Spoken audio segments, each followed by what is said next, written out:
Hi, my name's Bill Ratcliffe and I run Craven Conservation and Restoration based near Cambridge. I restore furniture, but actually the more and more I've moved the business on, I'm doing a lot more teaching and running courses, hand tool skills, joint skills, making projects, making tool chest chairs and so on. And I also gradually, my Instagram following has grown a little, and one of the more recent projects that I put on there, which was making a plywood tool chest, I've had a lot of questions and a lot of interest in that. So I thought, why not dip my toe into YouTubing? So you'll have to bear with me. I've got to get used to filming, editing. It's not going to be very slick to start off with, but I'm going to try and cover as many of the points as I can. And I'll do some of the shorts as well with little tips, and I'll probably do some tool reviews. I'll do some of the filming from my teaching workshop, which we're in now, which is well lit, and I've got machines in here and a number of benches. But shortly I'll take us through into my traditional workshop where I can compare the size of the plywood tool chest with the traditional one.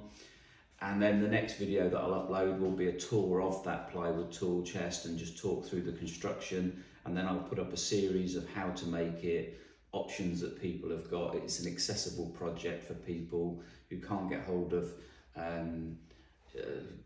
easily get hold of solid timber in the sizes that they need, or haven't got dimensioning facilities. We can all get hold of some plywood, and you can make it to different sizes. You can change the design slightly, but to be able to look after your tools and make them portable, it's just a great project. So that's the introduction to me. I'm Bill, and now I'll take you through and show you my traditional workshop. So before we go through, a quick look at the plywood tool chest.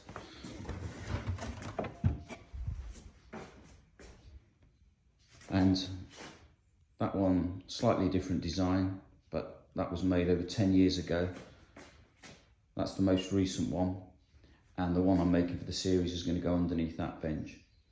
This one actually holds 2 tool kits anyway, but what I want to do is have a separate tool chest at the end of each bench. So I'll take you through now, through to my traditional workshop. So this is my private workshop, my traditional tool chest with 3 trays.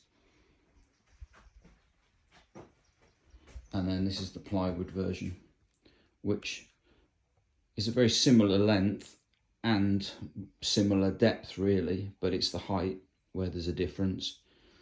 And because this has got a flat top on it, the plywood one, you can put boards on it and use it as a sawhorse. You can sit on it for your cup of tea. I put stuff on it and wheel it towards the machine. That grey one that I showed you in my other workshop, that's bomb proof. That I've been putting so much weight on that and using it. Obviously with this one being higher, the traditional chest, and obviously you've got a panelled top, so therefore the top isn't totally flat. It doesn't sort of lead itself to be used for that type of thing, but it's all pros and cons. So yeah, so some of the filming I'll be doing from my bench. I just love hand tool skills, cutting timber, working with joints, trying to work as accurately, cleanly, as organised and precise as I can. And like all these skills, you've got to get them first, so you've got to work at it, but then you've got to work at it and practice to maintain them. And there's something nice about once you get those skills that you can do things. So I may be filming sometimes from here. I may be filming from my teaching corner here. We might even get to see a bit of show jumping going on outside.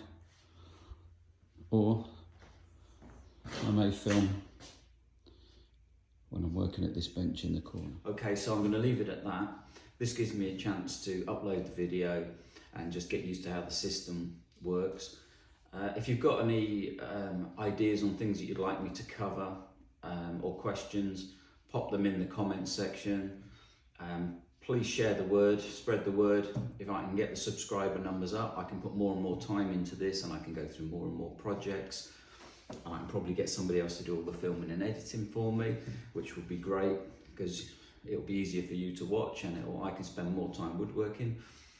And I suppose the one thing that I will finish off by saying is I do woodwork because it gives me joy. You know, it is a business, but I've worked in other jobs where financially I could be much better off.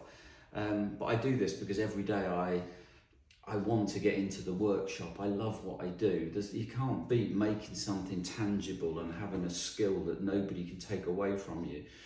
And like anything, like I talk to my students about learning to play a musical instrument, like I play guitar, or learning a sport.